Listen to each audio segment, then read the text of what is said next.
In the land of Sparta, where boys were taught to fight before they could speak, and honour was carved in bone, women were no less fierce. Among them was one whose name echoed through the marble halls like the clash of steel. Leonthe, daughter of Commander Adrastos. She was born during a blood-red eclipse, as omens howled over the city. Midwives whispered that she came from Ares himself. By age 12, she had bested her brothers in the wrestling ring. By 16, she had led a hunting party into the Taygetus Mountains and returned with 3 wild boars tied behind her chariot. Leonthe was not just respected, she was feared. She walked through the Spartan agora with a straight spine and quiet steps. Men lowered their eyes. Women watched her with a strange mix of envy and awe. She rarely spoke unless spoken to, and her words were chosen like arrows, never wasted. But there was something in her that few noticed. When she removed her armour at night, when the torches dimmed and the world outside fell away, Leonthe would stare at the stars, not with a warrior's challenge, but with wonder. There was a softness buried in her, one that battle could not scorch, a yearning, not for marriage, not for conquest, but for something else, something the Spartan code had no name for. Peace, magic, mystery. She never said. What she knew was this. Every full moon, when the city slowed and the warriors slept, her body pulled her toward the cliffs above the river Eurotas. She would leave behind her spear, her cuirass, her reputation, and become just a woman wandering beneath the stars, alone. The world, she thought, must be bigger than Sparta, bigger than swords and pride. She felt it in her blood, like music she couldn't hear, but knew was playing somewhere. And then, one night, beneath a sky so silver it looked scraped from the edge of a blade, she saw it, gliding across a still pool in a hidden grove. A swan, unmoving, watching her, moonlight rippling on its back. Beautiful in a way no war song had ever been. And from that moment on, Leonthe's life began to shift, away from blood and battle, towards something softer, stranger, and far more dangerous. The grove was hidden, untouched by the usual grit of Spartan boots. Nestled between 2 cliffs, it whispered of something older than Sparta, older even than Olympus. The trees curved in crescent arches, their branches low and silvered by moonlight. A shallow lake lay at the centre, still as glass, and on it, the swan. Its feathers shimmered like woven starlight, neither white nor grey, but something in between. It floated with the silence of smoke, cutting across the water with no ripple. Its long neck arched gracefully, as if sculpted by divine hands, and its eyes, God's, its eyes, held no animal wildness, no fear, only awareness. Leonthe froze at the tree line. Her training screamed caution. Nothing in nature moved like this. No creature stood so boldly before a human. But the swan did not flee. It watched her, calmly, expectantly. She stepped forward. It tilted its head. Another step. Closer. The lake did not stir. She stood at the edge of the water, heartbeat steady but alert, hand resting lightly on the dagger strapped to her thigh. The swan moved again, slowly, deliberately, toward her. When it reached the edge of the shallows, it stopped and bowed its head slightly. Leonthe knelt. She had seen thousands of things in her life. War camps burning, bloodied warriors screaming at the heavens, newborn calves gasping for their first breath. But never had she seen something so quiet, so still, so enchanted. She reached out. The swan did not resist. Her fingertips brushed its feathers. Warm, unnaturally warm, as though its body burned with sunlight instead of blood. A feeling stirred in her chest. Not fear, not fascination. Something older. Something she didn't know she'd been missing until that very moment. Connection. The swan blinked once and turned away, gliding back into the centre of the lake. Leonthe remained kneeling, watching it, unsure what had just begun. but certain it was no accident. The next full moon, she returned. So did the swan, and again the next month, and the next. No words, no promises, just presence, a ritual born of silence and gravity. By the time autumn settled on the hills, Leonthe no longer questioned why. She just knew the swan would be waiting, and her world would never be the same. Seasons turned, leaves reddened, fell, and grew again. The wars continued far below the hills, but in that moonlit grove, time stood still. Only the full moons mattered now. Only those nights. Leonthe had once measured her worth in battle scars, victories, and commands followed without hesitation. But now, something softer guided her. Something far older than Spartan law. Each month, she returned to the grove with offerings. Fresh figs, soft linens, carved trinkets from olive wood. The swan never ate, never acknowledged the gifts. Yet Leonthe continued, drawn by an instinct she couldn't explain. The swan was always waiting.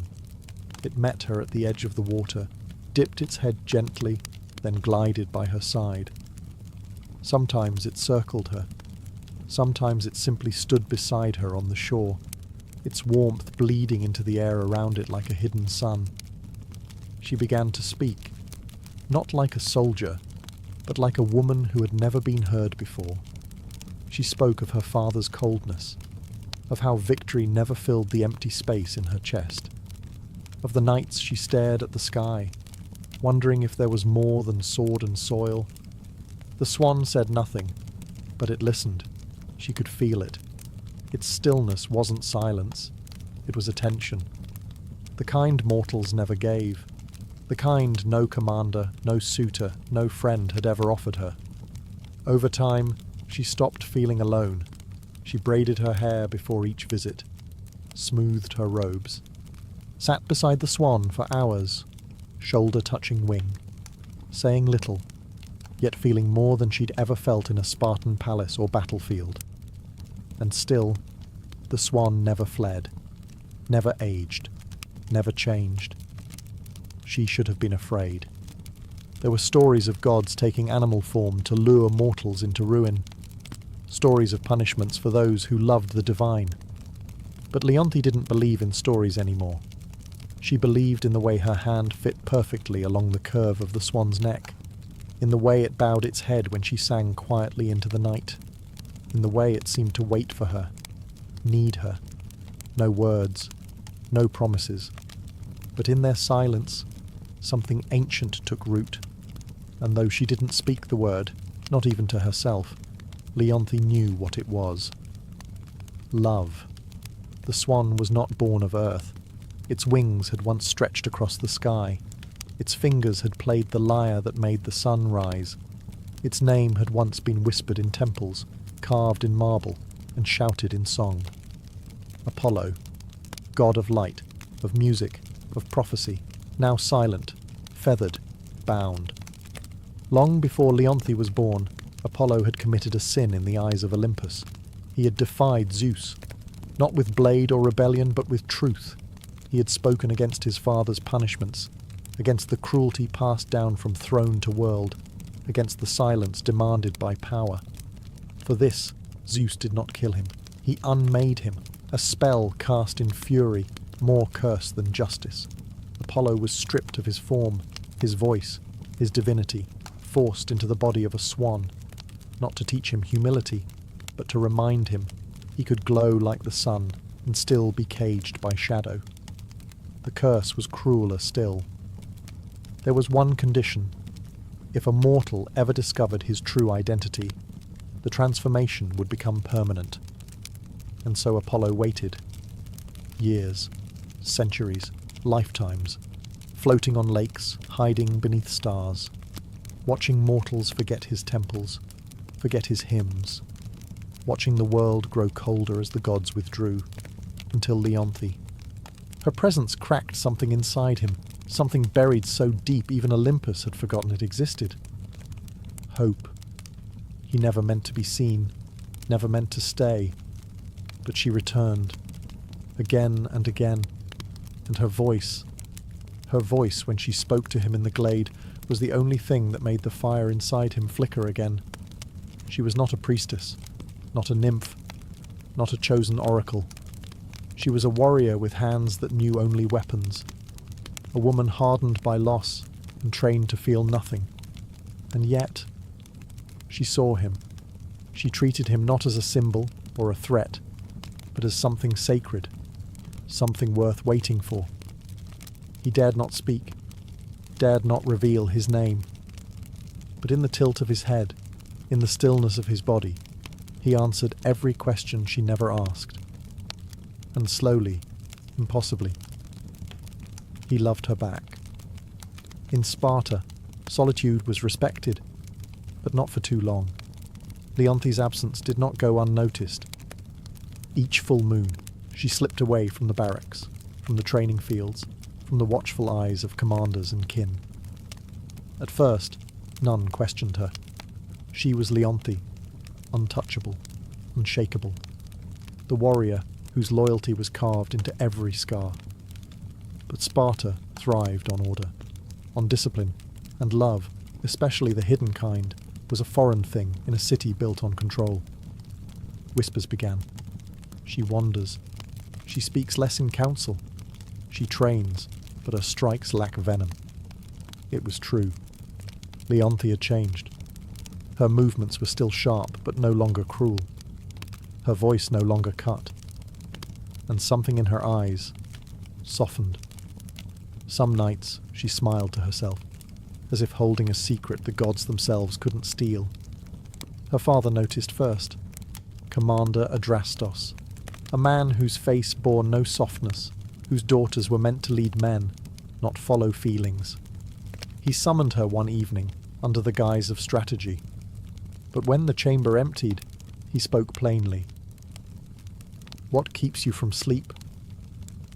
Leonthi offered no answer. His voice darkened. "Do not forget who you are." But she already had, at least the version of herself that Sparta had moulded. What the city had built in stone, the swan had touched with water. And Leonthi found herself unwilling to return to who she'd been. Still, Sparta watched. A patrol once followed her out beyond the walls, tracing her steps toward the cliffs. They lost her near the olive groves. She was too skilled to be shadowed, but it was enough. Enough to birth suspicion. Priests murmured about omens, that the moonlight carried voices, that the lakes beyond Sparta stirred unnaturally, a warrior woman disappearing each full moon. They feared it was madness, or worse, a god. Leonthi knew the walls were closing in, that eyes were learning to look where before they had looked away, that her silence, once strength, now made her vulnerable. But still, she went. Still, she found him. And in that grove where moonlight touched feather, she forgot the noise of Sparta, forgot the rules, forgot the danger. Only one thing mattered now, not being seen. Because if the world discovered what she knew in her heart, it would destroy them both. The moon was heavy that night, low, swollen, golden as a dying flame. Leonthi stood in her chamber, fingers trembling over her armour, unable to fasten the final clasp. Something had changed. She had felt it for days. A quiet trembling beneath her feet, like the ground itself knew what she did not. The swan had been different on their last meeting, restless, more watchful. Its feathers bristled when the wind shifted. It had circled her twice before settling at her side, its warmth sharp instead of soothing. That night, sleep eluded her, and when it came, it brought visions. She stood in a silver grove, her hands covered in gold dust. A statue loomed before her, part man, part swan, its wings frozen mid-beat, its face serene and lifeless. She reached out, called a name she didn't know she knew. Apollo. The statue cracked, and a voice echoed, not from the sky, but from inside her bones. Truth will freeze what love has kindled. She awoke breathless, heart racing, the name still burning on her tongue. She tried to dismiss it. A dream, nothing more. But warriors know when fear is real. And this was no ordinary omen. This was prophecy. The next day, Leonthe left Sparta earlier than usual, the ache in her chest sharper with every step. She didn't follow her usual path. Her feet led her deeper into the hills, through trees she'd never passed, into groves untouched by memory. There, hidden beneath a curtain of ivy and moss, she found the altar, ancient, cracked, marked with a single unmistakable inscription, carved in old flaking gold. Apollon. Her breath hitched. All at once the pieces fell into place. The warmth of the swan, its listening gaze, the dreams, the curse in her bones, the reason it had always come during the full moon. He wasn't just enchanted. He was a god. Her god. And she had broken something. She stumbled back, the sound of feathers behind her. The swan had followed her, silent, as always. But its stillness no longer comforted her. It was watching, sadly, softly, as if it already knew, as if the truth had arrived, and so had the end. The grove was no longer still. The air pulsed, slow and deep, like the breath of something ancient stirring in its sleep. Moonlight trembled on the surface of the lake. The trees leaned in, silent witnesses to the unravelling of a secret that had survived centuries. Leonthe stood frozen before the altar. The name, Apollo, still echoed in her mind like a spear striking stone. She turned, slowly, as if doing so would unmake the truth. But it was too late. The swan was there, not gliding, not graceful, just standing, watching. Its feathers no longer shimmered, its glow dimmed, flickering like a dying flame. Leonthe stepped toward it, her lips parted, unsure what to say, unsure if anything could be said. "I know," she whispered. The wind stilled. A single feather drifted from the swan's back, falling slowly, silently, before vanishing into dust the moment it touched the altar. And then the change began. The swan's neck arched, not in grace, but in agony. Its body trembled. Feathers unravelled into streams of gold and light, wings bent into arms, webbed feet split into toes that dug into the earth, and where the swan had stood, now knelt a man, naked, radiant, broken, Apollo. His hair shimmered like the sky at dawn. His skin glowed faintly, like embers beneath marble. But his eyes were dimmed by sorrow, by inevitability. Leonthe stepped back, hand to her mouth. She had loved him in silence, and now silence had become unbearable. He tried to speak, but the curse had not fully lifted. His voice cracked like thunder in a storm too old to name. "You weren't supposed to know," he said at last, voice barely more than wind. It was the only rule. She fell to her knees beside him, tears cutting down her warrior's face like rivers through mountain stone. "I didn't mean to," she whispered. He smiled then, just once, a god's smile. Not of joy, but of farewell. "I know." And with that, the ground beneath them shuddered. A soundless quake. The divine sentence passed without mercy. His glow faded. His skin hardened. His limbs stiffened mid-reach. Apollo was turning to stone, and Leonthe could only watch as love became legend. The moment the name was spoken, the curse began its final work. Apollo's body, once fluid with divinity, now stiffened inch by inch. The light beneath his skin dulled like cooling metal. His golden hair lost its luster, hardening into marble threads as the final phase of Zeus's punishment took hold. There would be no forgiveness, no reprieve. Leonthe grasped his hands, still warm, still trembling, but she could feel it, the stone creeping like frost over flesh. His fingers curled around hers one last time before they stopped moving altogether. She shook her head. "No, no, this can't be how it ends." But the curse didn't listen. It had waited centuries in silence, patient and cruel. Apollo's chest rose once more, and then didn't. His wings, half-formed behind his shoulders, froze mid-fold. His knees, bent in grief, locked in place. His face, still beautiful, still kind, was caught between love and pain, his eyes open, but unseeing. And then, silence. A quiet deeper than any battlefield, deeper than the moments before the charge. This was not the silence of peace, but of loss, of something sacred shattered. Leonthe knelt there, forehead pressed to his now cold hand, a hand that once cradled stars, now nothing more than stone. Her tears slid down the side of his marble fingers and fell to the earth, one after another, slow and steady as a funeral march. The grove dimmed. Even the moon, so often bright and watchful, seemed to draw back behind a veil of cloud.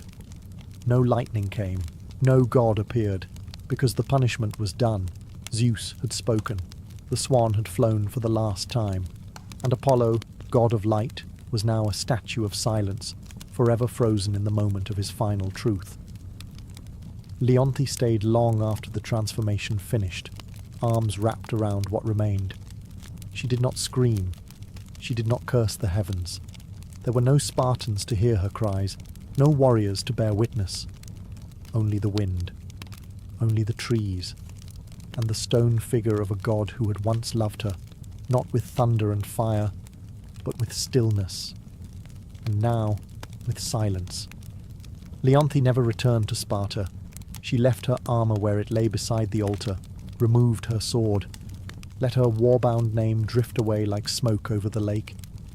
The woman who had once stood tall among kings now knelt in silence beside a statue that would never move again. The grove became her world. Each full moon she returned, never missing a single one. She brought no offerings, no incense, no prayers, just herself, and a memory. She would sit beside the statue of Apollo, fingers brushing the cold stone hand she once held in flesh. Sometimes she spoke, sometimes she hummed a song he'd never heard, but somehow felt like it belonged to both of them. Other times, she simply watched the water and said nothing. The villagers began to whisper. They said a woman haunted the hills, that she wandered under moonlight with eyes like distant stars.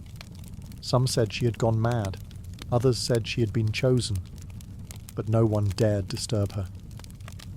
Years passed. Winters came and went. Empires shifted.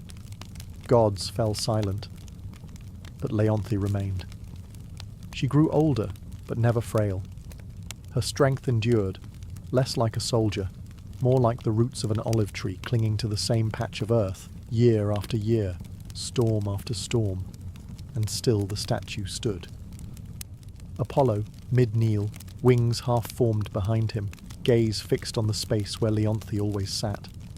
A moment frozen in marble, untouched by time. Some travellers claimed the stone was warm to the touch, that if you placed your hand against his chest, you could feel something faint, like a heartbeat from a dream. And then, one final full moon, Leonthe came. She sat beside him longer than usual, laid her head gently on his shoulder, and never moved again. When the villagers came weeks later, they found her there, peaceful, eyes closed, lips curled faintly in a smile. Beside her, Apollo's statue shimmered faintly, as if lit from within. No one touched it. They built no shrine, no temple. But the legend grew. And now, when the moon is full and the wind is still, some say the swan returns to the lake, not to be seen, but to remember. Melanion was not born under a palace roof or amidst temple incense. He came into the world beneath a willow tree during a storm that split the sky in two. His mother, a midwife's daughter, swaddled him in a linen wrap as thunder rolled over the hills. Birds scattered, the rain danced, and the child did not cry. He hummed. From the moment he could walk, music followed him. Streams whispered melodies when he knelt to drink. Leaves trembled in harmony as he passed. He didn't need instruction. Sound belonged to him. By 10, he could mimic any bird call and weave it into song. By 16, he played the lyre with such grace that even hardened warriors paused to listen. He sang of rivers, of lost brothers, of fields before war, songs that filled men's eyes with tears they didn't know they had.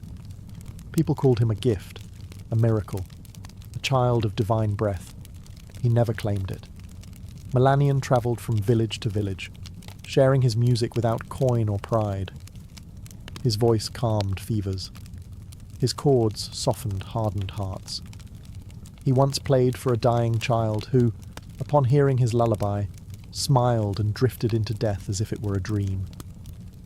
But not all ears that listened were mortal.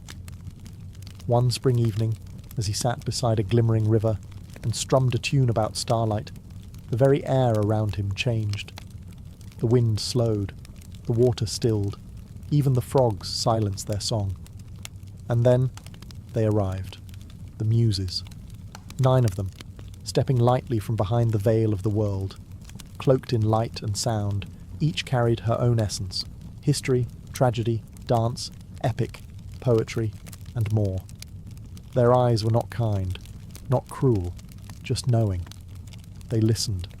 And then, to Melanion's astonishment, they sang back. 9 voices in perfect harmony, older than language. Melanion closed his eyes, and without thought, joined them. His voice didn't echo theirs. It evolved them. When the last note fell into silence, even the stars seemed closer. One of the Muses, Calliope, eldest and most stern, touched his brow. "You are not ordinary," she said. "You are a vessel." And thus began the legend of Melanion, the bard whose voice would shake the heavens. From that night on, Melanion was no longer just a gifted mortal. He was touched, marked, whispered about. The Muses had chosen him. In the quiet folds of Mount Helicon, where few dared to tread, they invited him into their sacred circle. There, beneath ancient trees and skies unclouded by mortal ambition, Melanion learned not through lectures, but through experience. Calliope, muse of epic, taught him how to bend a story into sound. Clio whispered the histories of nations into his ears as he slept. Terpsichore danced barefoot through leaves while he played beside her, his fingers learning the rhythm of wind and body. Euterpe laid her flute across his palm and said only, "Listen." And he did. He absorbed, not just melodies, but truths. The kind that lived between words. The kind that mortals rarely noticed but felt. In the hush before a storm, in the ache of longing, in the gasp of a child at first snowfall. The Muses gave him not power, but perspective. And they asked for only one thing in return. Sing for them.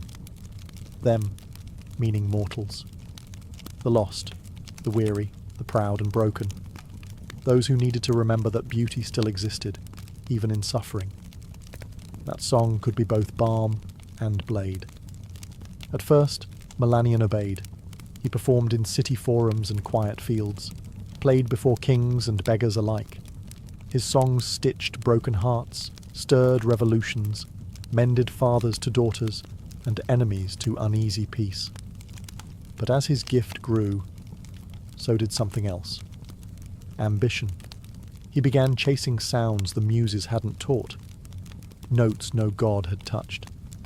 In the stillest parts of the night, he would write alone, drafting fragments of something beyond language. A song that could bend time, still the wind, and bring tears to stone. A final song.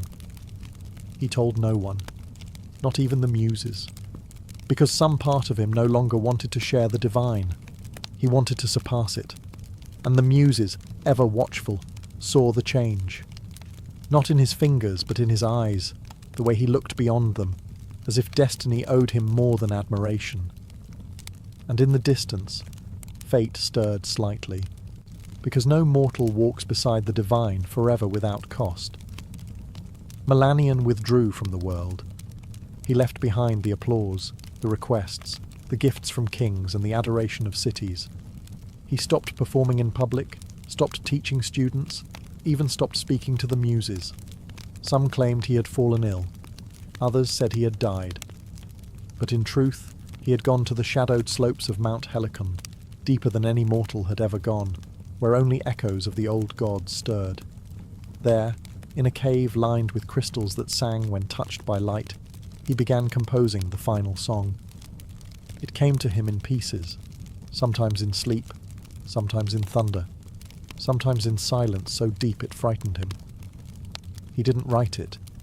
He found it, like a secret hidden between the folds of reality. The melody refused to stay still. It changed when he breathed, twisted with his heartbeat. It was not a song for performance. It was truth in sound. He heard the birth of stars in its opening note. He felt the deaths of empires in its fall. It was not sad. It was not joyful. It simply was. He laboured for months, maybe years. Time bent strangely inside the cave.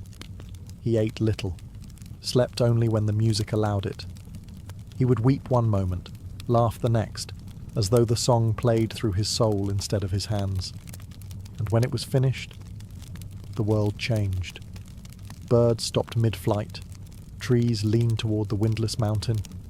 Streams went quiet. The sky itself held its breath. And far above, in the marble chambers of Olympus, the gods turned their heads. Even the fates, who never looked away from their weaving, paused.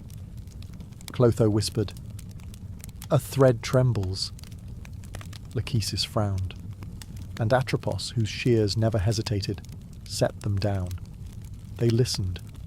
The song did not demand worship. It did not beg to be loved.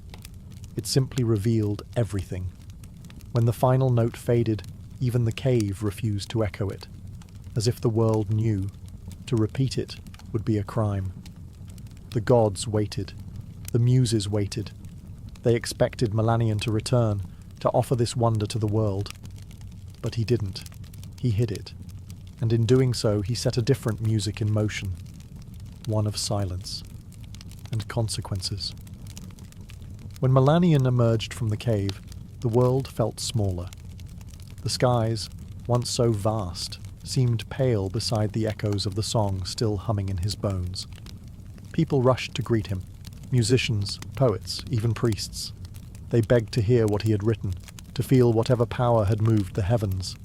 But Melanion said nothing. They asked again. He smiled faintly. Not yet.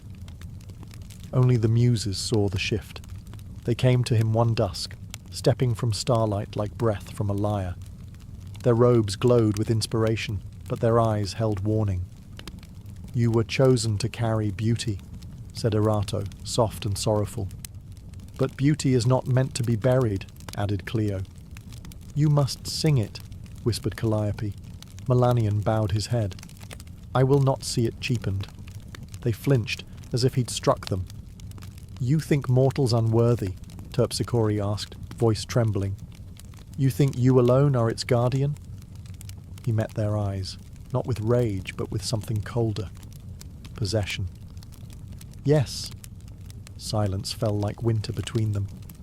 "Then you are no longer ours," said Calliope, "not because you created something beyond us, but because you hoard it." He said nothing, and they vanished. Still, the gods waited. Even Zeus, who rarely concerned himself with mortal affairs, paused his thunder to listen. Even Hades tilted his head in the depths. They waited for a single note, a whisper, a fragment. Nothing came. Melanion kept the song locked inside himself. Not written, not recorded, not shared. He called it sacred, but sacred things, when sealed too long, begin to sour. He performed other pieces. They were still beautiful. Audiences wept. Crowds cheered. But he knew. And so did the divine. Something was missing. And worse, something had been stolen. The song that could stir the fates, bend time, and touch the gods themselves, was buried beneath his pride. He told himself he protected it. But the muses, watching from afar, saw the truth. He had chained the divine to his ego, and the gods, who endure madness, war, and worship without blinking, do not abide theft. And so, one night, the wind turned still. The stars went quiet, and a curse began to bloom, not with fire, but with memory. The curse came softly. No thunder, no divine wrath from Olympus. Just a dream. Melanion lay beneath an open sky, cradled in the same silence he had once treasured. Sleep pulled him gently into darkness. And there, waiting, was the song. The final song. It returned, clearer, richer, impossibly perfect. He heard notes he'd never written, harmonies he hadn't yet imagined. It lifted him through stars, wove him into oceans, unspooled the very fabric of meaning. He wept in joy, in awe, in surrender. And then, morning. Gone. Not faded, erased. No memory, not a note, not a name. The melody he'd written with his soul, felt in his bones, was gone like mist at sunrise. At first, he thought it a cruel trick of sleep. He grabbed his lyre and tried to recall even a single progression. Nothing. He strummed wildly, off-key, frantic. Nothing. That night, he returned to his bed early, heart pounding, and the song returned, more radiant than ever. He sang along in the dream, tears streaming, fingers dancing through light. It felt real. He could remember it within the dream, but once again, with dawn's first breath, gone. Melanion began keeping candles lit through the night, scribbling notes in the dark. He begged his mind to retain a phrase, a rhythm, a single image. But no matter what he tried, it vanished. Again, and again, and again. He stopped playing, refused to perform. Crowds dwindled, friends left.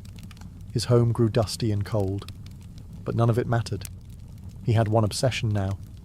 Remember the song. The muses stood at a distance, watching with sorrow. He was given a gift, said Otepe, and he chose to cage it. Now he is the only one who will hear it, said Polyhymnia. And never remember, whispered Clio. It was not vengeance. It was balance. Melanion would hear the song every night, for eternity. But it would live only in dreams. Each sunrise it would slip through his grasp like water through cracked hands. He would never stop chasing it, never stop hoping. And in time, hope would rot into madness. Because what torments a bard more than forgetting the greatest song he ever knew, and knowing it still sings without him? Melanion stopped counting the nights. They bled into each other, an endless loop of ecstasy and loss. Each evening, he slipped into dreams where the final song embraced him like a lover returned from war. And each dawn he woke alone, screaming, weeping, blank. At first, he tried to outwit the curse. He hired scribes to sleep beside him, begged seers to extract fragments from his mind. He sang to mirrors, hoping his own voice would betray some hidden memory. Nothing worked, and slowly he began to fray. He stopped eating. His robes hung from a body gone hollow. His fingers trembled when he reached for his lyre, the same instrument he once cradled like a child. Strings snapped under his shaking hands. He didn't fix them. He didn't need them anymore. Because in sleep, the music still came. It became his only purpose, the only place he felt whole. And waking became a punishment. He cursed the sun, smashed his windows, sealed himself in a room with no light. But still the song left with the morning. When he emerged, he no longer resembled a bard. He was wild-eyed, gaunt, his once golden voice now raw from nights of desperate humming. He wandered from village to village like a beggar, not for coin, but for memory. "Have you heard it?" he'd ask strangers. "The song with no beginning and no end? Have you heard it in your sleep?" People pitied him at first, then feared him. Some threw stones, others fled. He began to sing fragments in the streets, random frantic bursts of melody. They made no sense to others, but to him, they were clues, keys, pieces of a shattered mirror he could almost reassemble, but every time it slipped through his fingers. He laughed when he failed, then cried, then laughed again, and every night the song came back, shimmering, whole, just out of reach. The muses watched, not with anger, with mourning. He had once been their finest vessel. Now he was a cracked jar, overflowing only when no one could hear. And in that descent, the song he'd hoarded became the thing that unravelled him. Not with fire, not with wrath, but with silence. Melanion no longer lived in the world. His body walked through it, yes, but his mind was elsewhere, caught between dreams and daylight, past and present, a song only he could hear, and only when it was too late to hold. He wandered barefoot through cities that once hosted him like royalty. Children who once sat at his feet now ran from his shadow. His name, once sung in praise, became a warning. Don't end up like Melanion. He slept where he could, under trees, in empty chapels, sometimes in the doorways of inns whose keepers once begged for his presence. He no longer asked for food, only a place to rest, only the dream. The curse never failed. Each night, he fell asleep with trembling hope, and the final song returned. Whole, alive, a perfect ghost, and each morning he woke to forgetting. The cruelty wasn't in the silence, it was in the memory of sound. He remembered that he had heard something transcendent, that it had meant everything. But he could no longer remember why. He began speaking to shadows, to trees, to the stars. Sometimes he would sing to strangers, and demand they sing back, convinced the melody was hiding in someone else's throat. Once, he believed a child had hummed it in passing. He followed the family across 2 villages before collapsing in the dust, begging the boy to sing again. But the sound had been something else, something ordinary. He wept for hours, and still, each night, the song returned, taunting, embracing, divine. He tried to hum it as he dreamed, tried to wake mid-melody, but the curse was clever. He could not move within the dream. He could not record it, write it, carry it, only hear it. And when he woke, emptiness. Some who saw him said he still hummed in his sleep, that if you placed your ear near his mouth at midnight, you could hear a music unlike any other. But only then, only in darkness. The muses no longer came. The gods stopped watching. And Melanion, once the voice of the world, now wandered like an echo of a song the world could no longer remember, and he could no longer forget. Melanion had grown thin as twilight. His skin, once kissed by golden light, was now pale and paper-thin. His voice, what remained of it, was hoarse from years of whispers and wandering. He no longer searched for food, shelter, or even the song. He simply walked. One evening, he reached a cliff overlooking the sea. It was quiet there. No towns, no roads, no curious eyes. Just the wind, the waves, and the stars, slowly rising in the deepening blue. He sat, curled against a stone, the sea breeze tangling what remained of his hair. He didn't weep. He didn't sing. He simply closed his eyes, and the dream came again. But this time, something was different. There was no delay, no mist to wade through, no struggle to hear. The final song was there from the beginning, full and clear. But it was not just sound. It was a place, a presence, a world built from music. Melanion stood within it, barefoot on chords that bent like grass, stars pulsing above in rhythm. The sky was a symphony. The wind sang in harmony. And he was not just hearing it, he was part of it. His own voice joined the song, and it did not tremble. It did not forget. It soared. He saw every note he had lost, every phrase he'd mourned. But now he understood. The song had never left him. It had grown without him. It had become more than his hands could hold. He was not its owner. He was its witness. And in that final dream, there was no sorrow, no shame, no punishment, only release. When the sun rose, Melanion did not stir. The wind lifted softly around his body, as if carrying away a final breath. A shepherd passing the cliffs found him later, peaceful, hands resting on his chest, as if cradling an invisible lyre. There was no scroll, no recording, but above him, high in the coastal sky, seabirds flew in strange formations, almost like they danced to something only they could hear. And the sea, for a moment, sang. Not in words, not in melody, but in something older than either. Something he had finally become. Melanion was buried beneath a lone olive tree near the cliff where he last slept. No priest performed the rites, no crowds gathered, just the shepherd who found him, and a few villagers who remembered the stories, faint echoes of the bard who once made the gods pause mid-breath. There was no monument, only silence. But silence has a way of amplifying truth. In the years that followed, strange things were whispered across the land. Travellers claimed that if you passed that cliff under a new moon, you might hear a melody in the wind, brief, fleeting, heartbreakingly beautiful. Not a full song, just a note, just enough to make you stop. Children began dreaming of music they'd never heard. Musicians would wake in the night with tears on their cheeks and no memory of why.